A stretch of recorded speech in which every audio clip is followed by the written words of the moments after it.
Assalamualaikum warahmatullahi wabarakatuh. Perkenalkan, saya Nadia Nifa Putri, nomor BP 2011-03-1004 dari Prodi IDA 4 Teknik Perencanaan Irigasi dan Rawa. Baiklah, saya akan mempresentasikan cost budget untuk proyek konstruksi. PowerPoint dari Bapak Insinyur Dharma Hendra, STMT, IPM, CST. Cost budget sebagai alat kendali.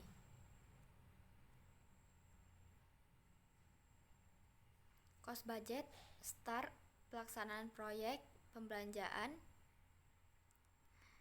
realisasi biaya, penyimpangan biaya, tindakan koreksi, dan sesuai budget. Selesai. Kembali ke cost budget. Maksud dan tujuan cost budget: untuk mematok biaya pelaksanaan, untuk memberikan batasan uang yang disediakan untuk biaya pelaksanaan proyek. Oleh karena itu, cost budget harus realistik terhadap kenyataan yang diharapkan. Cost budget versus cost estimate. Pengertian cost estimate dan cost budget. Cost estimate yaitu diperlukan untuk perkiraan harga penawaran kontraktor untuk keperluan eksternal, format tidak standar. Kalau cost budget diperlukan untuk biaya produksi atau pelaksanaan untuk keperluan internal dan dengan format standar. Hubungan cost budget dan cost estimate. Cost estimate yang didasari oleh cost budget yang realistik kemudian ditambah dengan markup. Cost budget mendahului cost estimate. Cost estimate yang diperkirakan berdasarkan tingkat persaingan yang ada, kemudian nantinya dijabarkan ke dalam cost budget untuk patokan biaya pelaksanaan. Cost estimate mendahului cost budget. Butir 1 menunjukkan bahwa proses cost estimate didahului cost budget biasanya karena waktu yang diberikan cukup. Butir 2 menunjukkan bahwa proses cost estimate tidak didahului oleh cost budget biasanya karena waktu yang diberikan sangat terbatas. Butir 3 dan 4 semuanya mungkin terjadi, tetapi seharusnya cost budget tetap realistik. Hubungan cost budget dan cost estimate.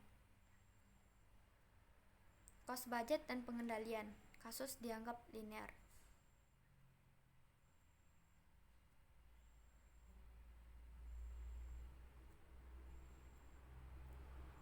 Strategi pelaksanaan. Dalam pembuatan cost budget, anggaran biaya pelaksanaan proyek harus ditetapkan lebih dahulu strategi pelaksanaan. Dalam menetapkan strategi pelaksanaan, ada dua pertimbangan, the buy or make decision. Bila keputusan buy, maka dilakukan adalah merupakan procurement issue. Bila keputusan make, maka yang dilakukan adalah resource issue. The make or buy decision diterapkan baik untuk barang yang memerlukan proses maupun jasa pelaksanaan. Contoh barangnya meliputi berbagai barang yang memerlukan proses, akan diproses sendiri atau beli sudah diproses. Misalnya beton, aspal, konsen, dan daun pintu atau jendela.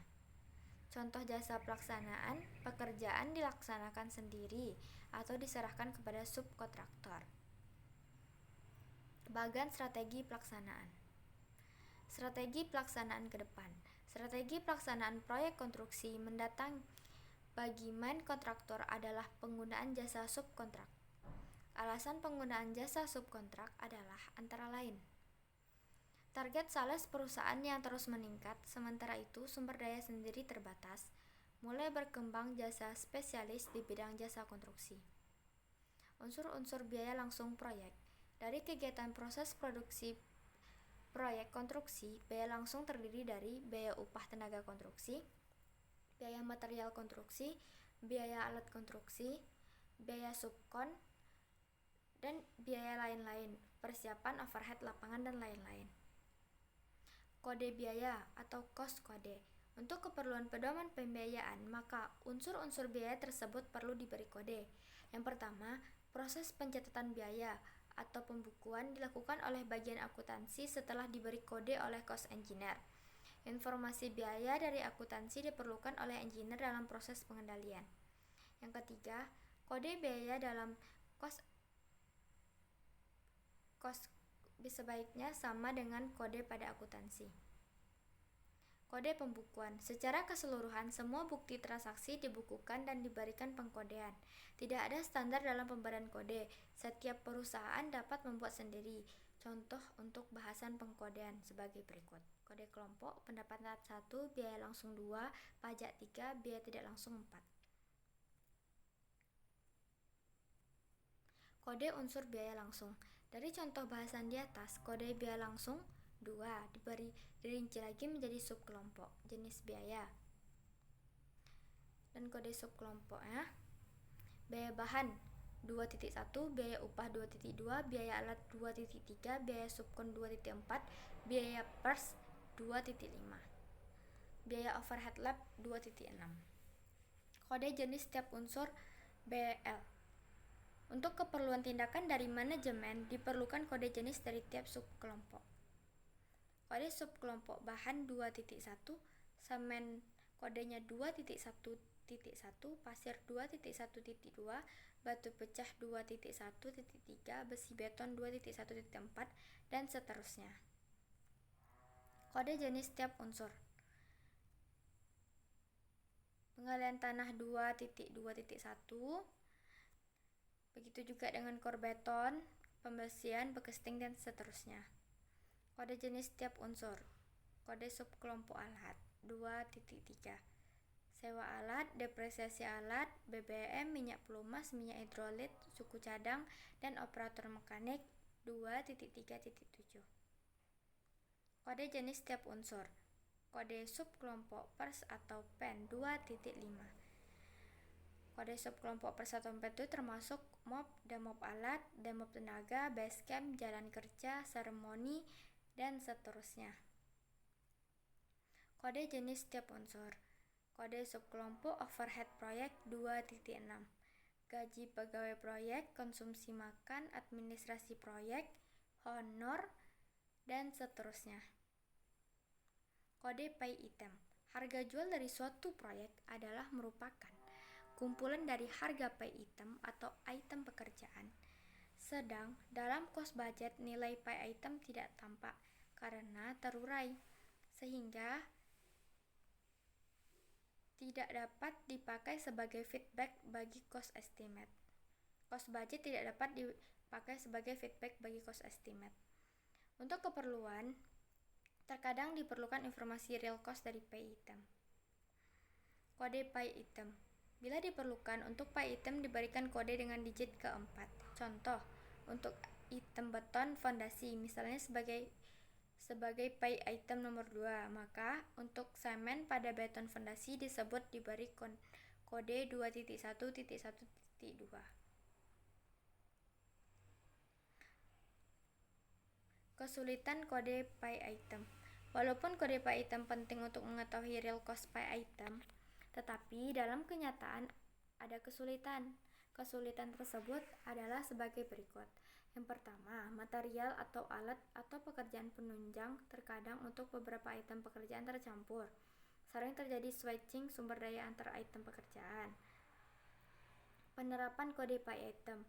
Bila penerapan kode pay item dianggap penting, maka harus dilakukan hal-hal sebagai berikut. Untuk material, alat, atau pekerjaan penunjang yang dipakai bersamaan harus dibagi atau dipisahkan secara jelas antar item pekerjaan yang terkait. Jangan melakukan switching sumber daya, atau bila terjadi switching harus dicatat dengan baik dan dilakukan evaluasi. Kebijakan pokok dalam cost budget. Dalam penyusunan cost budget perlu kebijakan pokok yang jelas tentang strategi pelaksanaan make atau buy, yaitu kebijakan subkontrak, yang kedua kebijakan pembelian bahan setengah jadi, aspal, hot mix, komponen beton, precast, dan lain-lain. Kebijakan subkontrak. Kebijakan subkontrak didasari atas pertimbangan-pertimbangan sebagai berikut. Yang pertama, menghindari atau mengurangi risiko. Yang kedua, menghemat penggunaan sumber daya sendiri. Yang ketiga, memanfaatkan potensi luar. Yang keempat, menyederhanakan cost budget. Yang kelima, mengurangi kegiatan pengendalian. Dan yang keenam, membina hubungan kerja dengan mitra. Kebijakan pembelian bahan. Kebijakan pembelian bahan setengah jadi didasari pertimbangan sebagai berikut. Yang pertama, mengurangi peralatan proyek. Yang kedua, memperingan kontrol, biaya jadi fix, mengurangi kepadatan kegiatan lab, menghilangkan resiko, memanfaatkan potensi luar, menyederhanakan cost budget, menjamin kualitas produk. Cost budget untuk bahan dan upah. Untuk membuat cost budget bahan dan upah diperlukan kertas kerja dengan contoh sebagai berikut. Bisa kita lihat di layar PowerPoint kita. Ini contohnya item pekerja nomor 3, contoh pekerjaannya beton fondasi, kodenya kuantitinya 200 meter kubik. Bahannya yang pertama semen, kodenya 2.1.1.3, faktor 10,50, kuantitinya 2,625 sak. Harga satuannya 20.000, jumlah harganya 52.500.000. Cost budget untuk alat sendiri. Biaya alat per jam dihitung sebagai berikut. Kebutuhan bahan bakar minyak, jumlah premium F dikali 0,3 dikali PK L per jam, jumlah solar F dikali 0,2 dikali PK L per jam, faktor efisiensi 60-80%. Kebutuhan pelumas, jumlah pelumas sama dengan F dikali PK per 195,50 ditambah C per T L per jam. Cost budget untuk alat sendiri. 3. Kebutuhan minyak hidrolis, jumlah untuk mencari jumlah minyak hidrolis C per T dikali 1,2 L per jam. Yang keempat, kebutuhan gas. Cost budget untuk alat sendiri. Perbaikan alat. Biaya perbaikan alat dipengaruhi oleh umur ekonomi alat, umur alat, dan harga alat. Cost budget untuk subkon. Penawaran sub untuk porsi yang akan disubkan ditetapkan sebagai budget per item pekerjaan. Budget untuk penjelasan dirinci sesuai kebutuhan. Budget untuk overhead dirinci sesuai kebutuhan. Master cost budget rekap. Dari rincian harga penawaran yang tercantum dalam kontrak harus diuraikan menjadi anggaran pelaksanaan, kemudian direkap menjadi master anggaran. Harga penawaran dalam kontrak, jenis pekerjaan, kuantiti dikali harga satuan sama dengan jumlah harga. Anggaran biaya pelaksanaan. Biaya langsung proyek terdiri dari biaya upah, material, alat, subkontraktor, persiapan, dan overhead lapangan. Biaya tak langsung terdiri dari overhead kantor pusat, cabang, perwakilan, penyusutan aktiva. Pajak terdiri dari PPN dan PPH. Cadangan laba termasuk cadangan risiko. Formulir Master Cost Budget 1. Formulir Master Cost Budget 2. Rincian anggaran biaya langsung. Anggaran biaya langsung untuk pelaksanaan harus dirinci untuk keperluan operasional. Upah terdiri dari pekerjaan galian, timbunan, pasangan, cor beton, penulangan, work, dan seterusnya. Untuk material terdiri dari material beton, pasir, bata, batu kali, semen, kayu, tegel, dan seterusnya. Alat terdiri dari depresiasi, BBM atau pelumas, perbaikan alat sewa, dan seterusnya. Subkon terdiri dari subkon A dan subkon B. Persiapan terdiri dari pekerjaan basecamp, jalan kerja, dewatering, dan seterusnya. Overhead terdiri dari gaji pegawai, honor, dan seterusnya. Rincian anggaran biaya upah. Rincian anggaran biaya bahan. Rincian anggaran biaya material. Rincian anggaran biaya alat. Nomor 1, pertama, jenis alatnya bulldozer, jam operasionalnya berapa, harga sewanya berapa, BBM-nya oli, alat sendiri BBM oli per DPRC, mobilisasi, demobilisasi jumlahnya, dan nanti terakhir jumlah biaya alat. Rincian anggaran biaya subkontrak. Yang pertama, jenis pekerjaannya galian, volume pekerjaannya berapa, budget pekerjaannya, subkon A termasuk dengan volume pekerjaan, harga subkon, dan subkon B volume pekerjaan, harga subkon. Dan terakhir dijumlahkan. Bila harga subkon sudah diatur sejak awal, maka budget dan harga subkon sama. Baiklah, sekian presentasi dari saya. Apabila ada kesalahan mohon dimaafkan. Wabillahi taufiq wal hidayah. Wassalamualaikum warahmatullahi wabarakatuh.